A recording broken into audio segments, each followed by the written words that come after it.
감기 거의 다 나았습니다. 사서님들 덕분입니다. 감사합니다. 본 영상에선 종교적 내용이 일부 포함되어 있으며 다소 부족하거나 과장이 포함된 내용이 있을 수 있습니다. 시청에 유의하시길 바랍니다. 지구상에 최초의 인류 아담과 이브가 있었고 그 사이에서 카인과 아벨이라는 자식을 갖게 됩니다. 카인은 신에게 땅에서 자란 과일과 곡식을 바쳤고 아벨은 가축을 바쳤습니다. 이에 신은 아벨을 더 칭찬했고 이를 시기한 카인은 동생 아벨을 죽이고 맙니다. 그 후 신의 저주를 받아 평생 농사를 짓지 못하게 된 카인. 이렇게 형제 이야기는 시작되었다고 전해지는데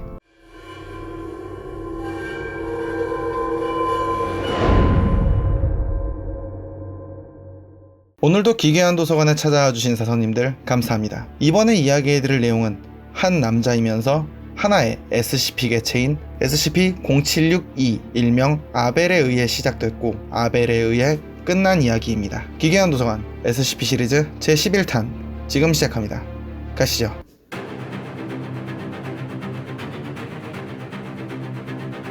지난 이야기, 죽어도 부활하고 초월적인 신체 능력과 초자연적인 능력을 사용하는 존재 SCP-0762 일명 아벨은 라이벌로 인정했던 SCP 요원이 사망하자 이전과 달리 사람을 무차별적으로 죽이지 않았고 SCP-재단에 협조적인 태도를 보였습니다. 그 후 SCP-재단에서는 아벨을 필두로 기동특무부대 오메가7을 설립하는데 SCP-0762 아벨은 직접 SCP-재단 내에서 엘리트 요원들을 선발해 오메가7으로 영입했습니다. 그러던 중 SCP-105 일명 아이리스라는 소녀가 나타나 오메가7에 지원하는데 이 소녀 본명 아이리스 톰슨, 겉보기엔 평범한 유럽계 10대 여성이며 금발머리와 푸른 눈을 가졌습니다.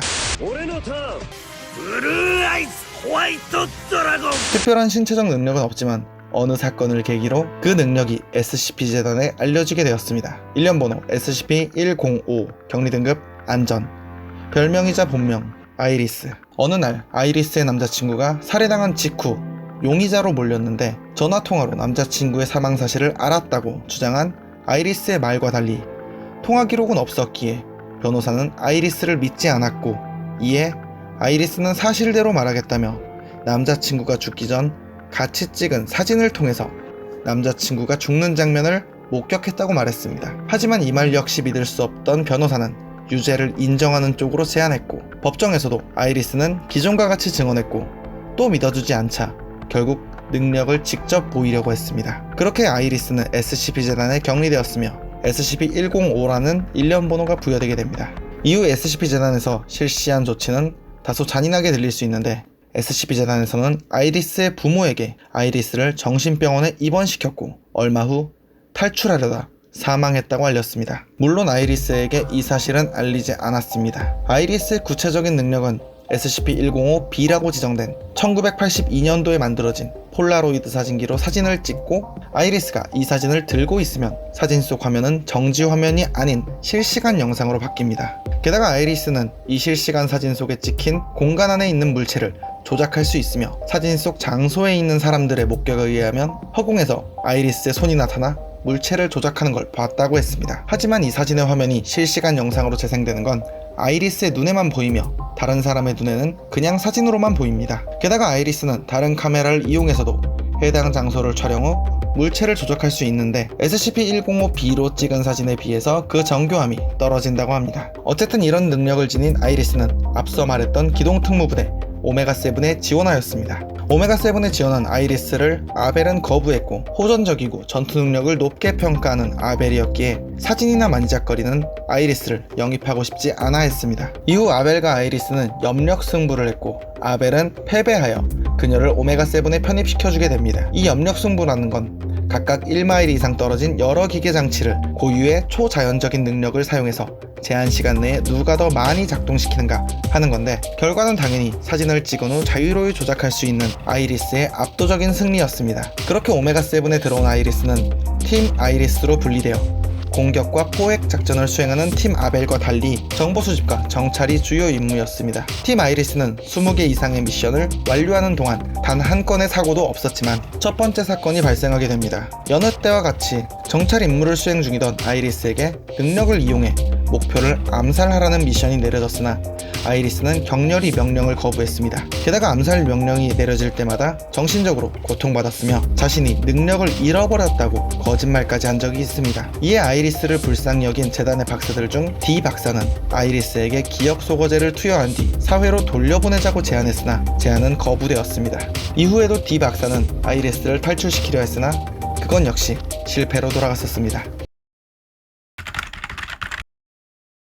아벨은 다소 거칠고 위험한 행동을 하기도 했고 SCP-073 카인에 대해 말하면 눈이 뒤집혀 사람을 죽이기도 했지만 SCP-재단에 길이 남을 긍정적인 효과를 만들기도 했습니다. 아벨은 일명 죽지 않는 파충류라고 불리는 SCP-682를 SCP-재단에서 격리할 수 있게 만든 장본인입니다. SCP-682의 위치가 SCP-재단에 보고되었고 기동특무부대 오메가7이 현장에 도착했습니다. 현장에선 SCP-682가 민간인을 학살하고 있었고 아벨은 맨몸으로 그런 SCP-682에게 다가갔으며 다른 요원에겐 접근을 금했습니다. 잠시 동안의 대화를 주고받은 아벨과 SCP-682 그리고 끔찍할 정도로 서로의 신체를 찢어 발리는 전투가 벌어졌습니다. 그건 더 이상 전투라고 하기 어려울 정도로 그저 살점과 뼈가 나뒹구는 피로 뒤덮인 지옥 그 자체였습니다. 결국 아벨은 가까스로 승리를 거머쥐었고 최고의 싸움이었다고 말하며 오메가7 대원들과 기쁨을 나누며 피자를 찾았습니다. 여기서 말하는 피자는 단순한 피자가 아닌 SCP 개체 중 하나인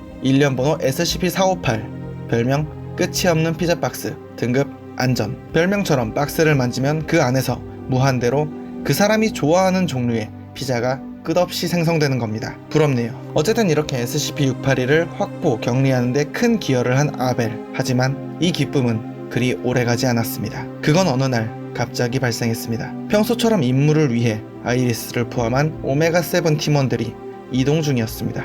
그런데 아벨이 갑자기 광기에 휩싸이며 옆에 있던 요원을 점토를 움켜쥐듯 터뜨려 죽였습니다. 놀란 팀원들은 순간 얼어붙었고 아이리스가 입을 떼어 말을 하려는 순간 이미 아벨은 아이리스를 제외한 모든 팀원을 죽였습니다. 그 후 아벨은 다시 예전의 위험 대상으로 분류되어 SCP-재단의 공격을 받고 핵무기에 의해 침묵당했으며 격리 공간의 보안 수준을 최고조로 높이게 되었습니다. 아직까지 아벨이 왜 갑자기 폭주한 건지 명확한 이유는 밝혀지지 않았으며 왜 아이리스만을 살려둔 건지도 밝혀지지 않았습니다. 그렇게 오메가7은 해산되었습니다. 이로 인해 기동특무부대의 실패를 증명했지만 휴머노이드를 사용하여 더 큰 효과를 내는 프로젝트 기동특무부대 알파9의 설립에 시초가 되었습니다. 오메가7에서 아벨이 폭주하기 전 팀원으로 소속되어 있던 한 요원이 있었습니다. 일명 AA 요원. 특별한 능력이 없는 피로와 PTSD 징후가 있는 직원을 관찰하는 사람이었습니다. 그러다 어찌저찌하여 폭주하기 전에 SCP-0762 아벨과 만났고 그저 작은 친분을 쌓아 살해당하지 않으려고 보드게임을 제안했고 아벨을 이겨버렸습니다. AA 요원은 아벨이 화를 낼까봐 걱정했지만 오히려 아벨은 미소를 지으며 AA 요원의 손을 잡아 축하합니다라고 말했습니다. 참고로 이때 악수한 AA 요원의 손은 2시간 동안 통증이 남았다고 합니다. 어쨌든 AA 요원이 뭘 축하하냐고 묻자 아벨은 AA 요원이 명예와 지혜의 싸움으로 자신을 물리쳤다며 엘리트 요원으로 인정하고 특수부대 오메가7에 들어오게 됐다고 말합니다. AA 요원은 이후 곧 죽게 될 거란 걸 직감하고 망연자실하게 단념해버립니다. 그 후에도 여러 사건이 일어나는 동안 용케도 살아남은 AA 요원은 결국 아벨이 폭주한 그 사건에 휘말려 죽고 맙니다. 아니, 정확히는 거의 죽었습니다. 두개골엔 강철 파편이 박히고 손은 물론 팔, 다리도 형체를 알아보기 힘들 정도였습니다. 그대로 두면 죽음은 피할 수 없어 보였습니다. 하지만 SCP-재단은 그를 살리려고 시도합니다. 정확히 말하면 실험을 위한 도구로 사용해버립니다. AA 요원의 이후 이야기는 다음 영상에서 계속됩니다. 다음에도 더욱 기괴하고 재밌는 이야기로 찾아오겠습니다. 시청해주셔서 감사합니다.